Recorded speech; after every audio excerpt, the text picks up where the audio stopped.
Most guys have no clue what their actual body fat is or how far they really are from their goal. They'll say, I'm just 10 pounds away, but they're not, and that's how many burn out, chasing a goal that was never realistic to begin with. And even if they get lean, it doesn't always look how they imagine, because 14% body fat can look like this, but it can also look like this.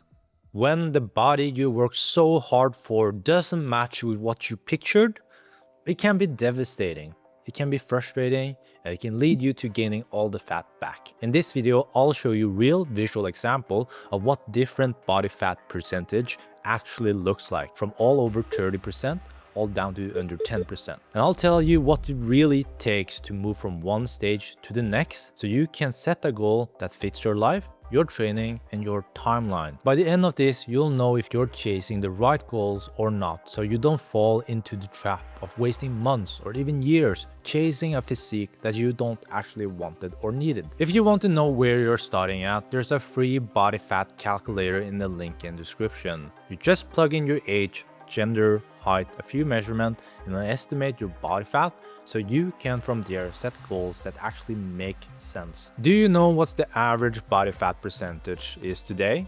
It's 30%, which is technically classified as obese. Back in the 1970s, only 15% of people were obese. Here's what 30% body fat actually looks like, and honestly, it doesn't even look that bad, but medically speaking, that is considered obese. And here's the thing, a lot of people walk at around 30% body fat and don't even realize it, because they're not massive. They might just look normal in a sweater. Like, for example, Mr. Beast before his transformation. He was 212 pounds, and at first glance, he doesn't really look overweight or obese, but he was sitting at 30% body fat because of the skinny fat illusion. Anyways, going from 30% body fat to 20% body fat is the easiest phase of fat loss. And back in the 1970s, like I mentioned, only 15% of Americans were obese, and we didn't track calories back then or follow a fad diet. So what's the biggest difference in our diet today? A big and tasty for just $1? With my new family celebration. At Domino's, we hand stretch dough for quality crust. A big reasons to why fad diet works short term is because their elimination diet. They cut out ultra processed food, calorie dense food that drive hunger, and this automatically creates a calorie deficit without counting calories. But you don't need to go to that extreme. You just need to focus on eating mostly whole food, like what we did before fast food took over. That is enough to drop from 30% to 20% body fat, and it's way more sustainable than calorie counting or restrictive diet, because those methods only usually work short term. Most people gain the weight back losing weight with those methods. Going from 30 to 20% body fat is the easiest phase when it comes to training, because back in the 1970s, gym membership weren't as common, yet we were leaner. How can that be? You see, eat, exercise, activity, thermogenesis, the calories you burn during your workout, it only makes up for 5% of your daily energy expenditure. While NEAT, non-exercise activity thermogenesis, things like you fidgeting, walking, standing more, taking the stairs, contributes to 15% of your daily calories burned. So even though people back in the 1970s didn't work out as much in the gym, they burned way more calories than we did today because they were simply less sedentary. So don't stress about the perfect gym routine at this point. Just move more. It's more important to make sure that you actually enjoy your activities. It doesn't have to be in the gym. It can be hiking or paddle. And I'm saying this even though I sell gym programs for a living. Focus rather on simple habits like walking more, parking further away, taking the stairs, walking during phone calls, and doing your own grocery shopping instead of ordering them through Uber Eats. If you are consistent with getting 5 to 10k steps daily and being active a couple times a week and eating mostly whole foods, you can realistically go to 30 to 20% body fat in about 4 to 6 months. And it's very much worth this, because you see, since the 1970s, we have gotten fatter and fatter, but at the same time, men's testosterone have dropped about 1% every single year. And I don't think it's a coincidence, especially when you consider how many people report back higher testosterone after losing the weight, because dropping from 30 to 20% body fat will have the biggest impact on your testosterone levels, health, and both your physical and mental well-being. Let's move on to the next level. Here's what 20% body fat actually looks like.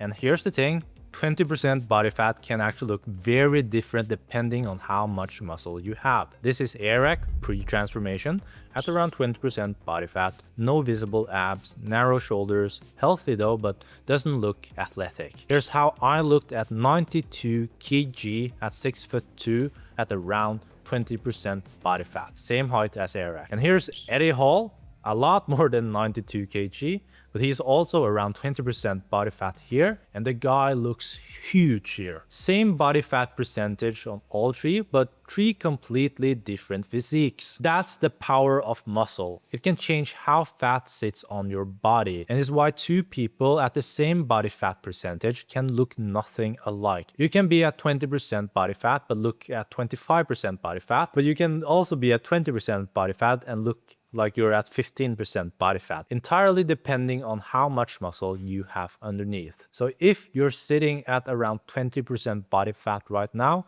and think about getting leaner, here's what you need to know before anything else. If you have no muscle underneath, there's nothing to reveal if you get leaner.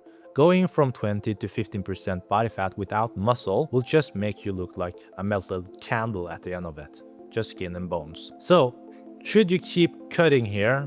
Like I mentioned, it really depends on how much muscle you have. But if you look like Eric in that photo, slim build, no real definition, this is where body recomposition makes more sense. That's what basically he did. That means training hard, eating enough protein to build muscle, and either maintaining your body fat percentage or slowly dropping it.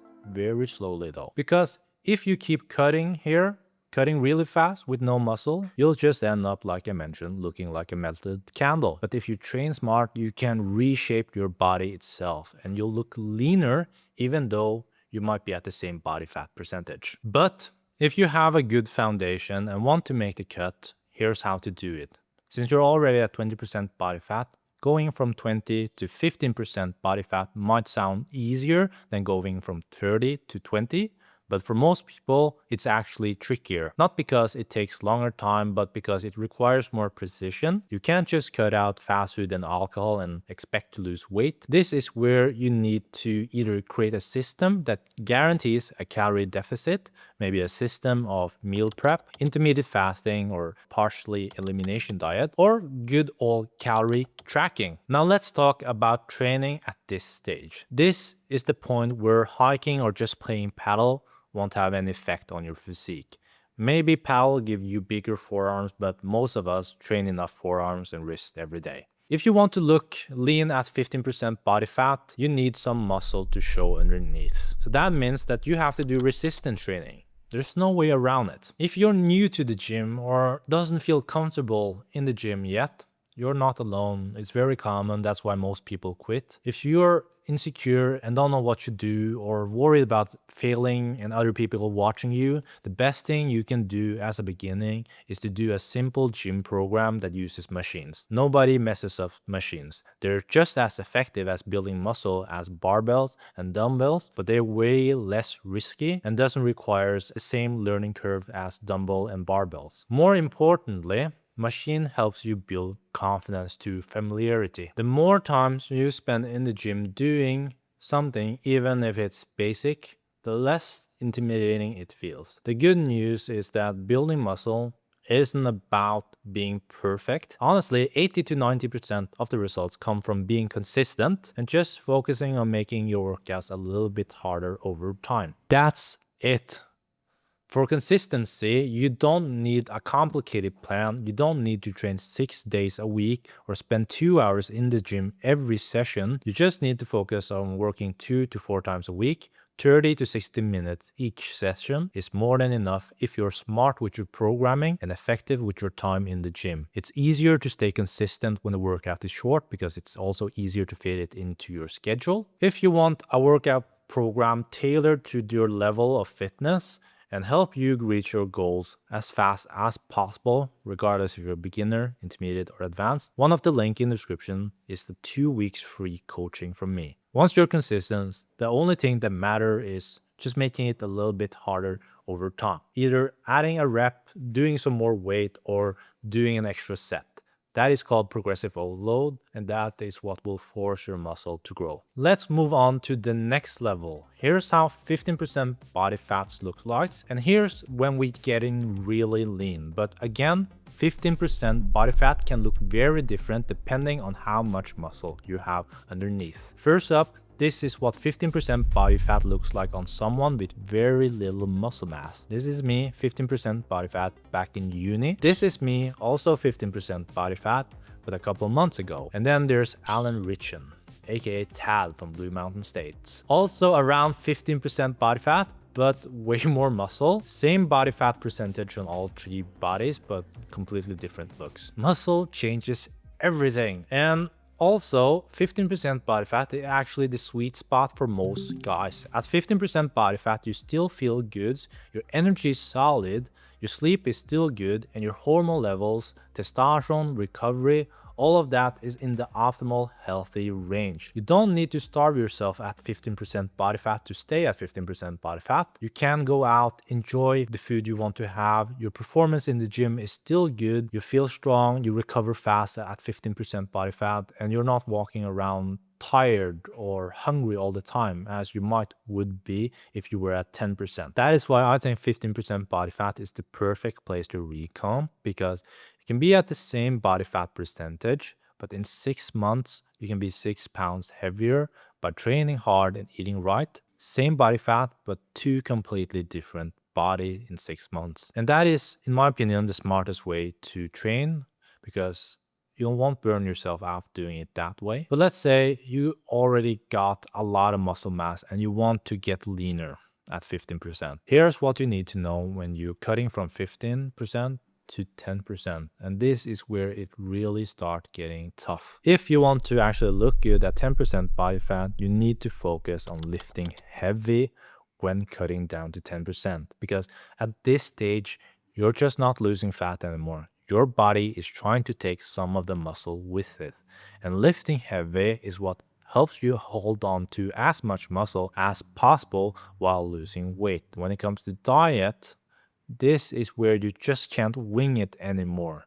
Getting from 15 to 10% requires more precision than any other stage before. The leaner you get, the harder it is to lose fat, and the more your body actually fights back. But we'll get back to that later. At this point, I do recommend calorie tracking. You might get away with eating cleaner at a higher body fat percentage, but if you want to reach 10%, you need a real deficit and a precise one. And if you're not careful, you'll burn out before you even get close. A lot of people chase 10% body fat or even lower because they think if they get the body that they want, they'll finally be happy. Most people want a six-pack to make themselves happy, but doesn't realize how much happiness they need to sacrifice to get one. You can just forget about eating out with your friends. Plus, you'll have to spend a lot of time and energy obsessing over about every single calorie because you need to track them. Also, let's talk about how much genetics plays into getting a six-pack, because six-pack abs generally shows up for men anywhere between 20 to 10% body fat.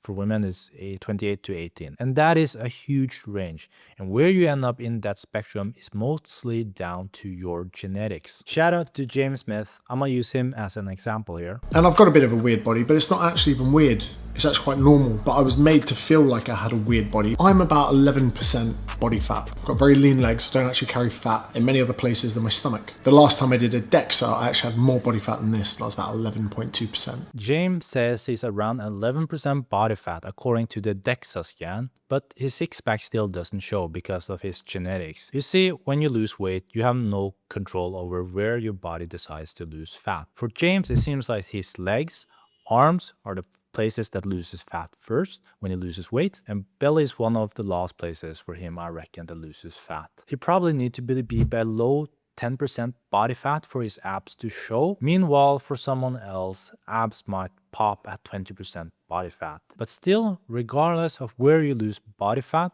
losing body fat will make you feel great. It will increase your testosterone, libido, energy levels, motivation, confidence, reduce inflammation, and the risk of you developing cardiovascular diseases. You'll get healthier and healthier the more fat you lose until you reach your optimal zone. For most men, the optimal zone is somewhere between 20 to 15% body fat. The optimal zone might be you being shredded with abs. But for majority, it isn't. If you go beyond that optimal zone, here's what can happen. Your sleep gets worse, your testosterone drops. For women, it can mess with your menstrual cycle, energy level, cortisol shoots up, it can mess with your appetite, your immune system can get compromised, making you more prone to getting sick. You should also know that fitness isn't about having a six-pack or having the leanest waist or being shredded. It's about feeling better, having better self-esteem, more energy, and performing better. Just as much about mental health as it is about physical health. That is what fitness is actually about. And when you are below 20% body fat, I don't think you need to worry about losing more fat, to be honest. The truth is, a lot of guys at between 20 to 15% body fat with a 4-pack look better than a lot of guys at 10% body fat with a 6-pack. Here's me at 10% body fat, lean, not much muscle, not much energy either, and not much confident there either. Here's me at 16% body fat. I look better in my opinion here. I felt better and I'm definitely more confident there. If you're below 20% body fat, it's time for you to shift your focus. Instead of continue chasing lower numbers on the scale, you should be focusing on building muscle. You can have a 4-pack and still look better than most people with a 6-pack if you have enough muscle. If you want to know where your starting point is though, there's a free calculator below that will tell you your body fat percentage. And if you're ready to build muscle, there's another link below. Gives you 2 weeks of free training. I'll show you exactly how I went from 10% body fat with no muscle to 16% body fat looking good. You don't have to starve yourself to look amazing. You just need to know where you're at which stage, and focusing on doing what's effective. I can help you with that, but thank you guys so much for watching. Stay healthy, keep striving, and I hope I see you on the next one. Peace.